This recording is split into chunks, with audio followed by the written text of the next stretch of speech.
अमरावतीच्या परतवाडा लैंगिक प्रकरणातील मुख्य आरोपी अयान अहमदचे नवनवे कारनामे समोर येतात। आता तर एक जुना व्हिडिओ व्हायरल झाला, ज्यात बंदूक, नोटांच्या बंडल, 4 मोबाईल, महागडी थार असं या व्हायरल व्हिडिओत दिसतंय। वाढदिवसाला तलवारीनं केक कापल्याचं रील देखील व्हायरल झालं होतं। अयानचे आधीचे रील्सही पोलिसांना दिसले नाहीत का, असा सवाल नगराध्यक्ष रुपाली माथ यांनी विचारला आहे।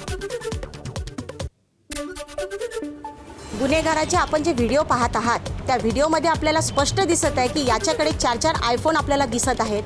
4 आयफोन सोबतच आपल्याला एक रिव्हॉल्वर सुद्धा दिसत आहे।